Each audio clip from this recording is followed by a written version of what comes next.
RSS മേധാവി മോഹൻ ഭാഗവത് യാത്ര ചെയ്ത വന്ദേ ഭാരത് എക്സ്പ്രസിന് നേരെ അപ്രതീക്ഷിത കല്ലേറ്. വാർത്ത പുറത്തു വന്നതിന് പിന്നാലെ രാജ്യത്തുടനീളമുള്ള RSS കാര്യാലയങ്ങളിൽ വലിയ സുരക്ഷാ ആശങ്കകളാണ് ഉയർന്നത്. വ്യാഴാഴ്ച ഉച്ചതിരിഞ്ഞ് 3:20 ഡൽഹിയിലേക്ക് പോവുകയായിരുന്ന വന്ദേ ഭാരത് എക്സ്പ്രസിന് നേരെയാണ് കൗഡയ്ക്ക് സമീപം വെച്ച് കല്ലേറുണ്ടായത്. മോഹൻ ഭാഗവത് യാത്ര ചെയ്തിരുന്ന C4 കോച്ചിന്റെ ജനൽ ചില്ല് തകർന്നു. എന്നാൽ അദ്ദേഹം ഉൾപ്പെടെയുള്ള യാത്രക്കാർ സുരക്ഷിതരാണ് എന്നത് വലിയൊരു ആശ്വാസമായി. സംഭവത്തിന് ശേഷം ട്രെയിൻ സുരക്ഷിതമായി മീററ്റിലേക്ക് യാത്ര തുടർന്നു.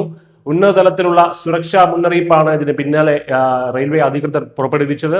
എന്നാൽ ഇതൊരു വലിയ ഗൂഢാലോചനയാണോ എന്ന് സംശയിച്ചവർക്ക് മുന്നിലേക്കാണ് പോലീസിന്റെ പ്രാഥമിക അന്വേഷണ റിപ്പോർട്ട് വരുന്നത്. അവിടെയാണ് വാർത്തയിലെ ചെറിയൊരു ട്വിസ്റ്റ്. ട്രാക്കിന് സമീപം ക്രിക്കറ്റ് കളിക്കുകയായിരുന്ന 8-നും 13-നും ഇടയിൽ പ്രായമുള്ള കുട്ടികളാകാം ഇതിന് പിന്നിലെന്നാണ് പോലീസിന്റെ പ്രാഥമിക നിഗമനം. അതായത് രാജ്യത്തെ ഒരു പ്രധാന VIP-യുടെ സുരക്ഷാ സംവിധാനങ്ങളെ മുഴുവൻ മുൾമുനയിൽ നിർത്തിയത് കുട്ടികളുടെ ഒരു 6-ഓ 4-ഓ ആകാനുള്ള സാധ്യത ഏറെയാണ് എന്നാണ് പോലീസ് പറയുന്നത്.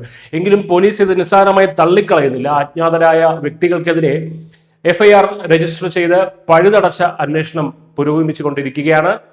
സംഭവത്തെ തുടർന്ന് മീററ്റ് റെയിൽവേ സ്റ്റേഷനിൽ സുരക്ഷാ ക്രമീകരണങ്ങൾ ഗണ്യമായി വർദ്ധിപ്പിച്ചു. വ്യാഴാഴ്ച രാത്രി വൈകി മീററ്റിലെത്തിയ മോഹൻ ഭാഗവതിനെ കനത്ത സുരക്ഷയോടെയാണ് ശതാബ്ദി നഗറിലെ മാധവ് കുഞ്ചിലേക്ക് മാറ്റിയത്.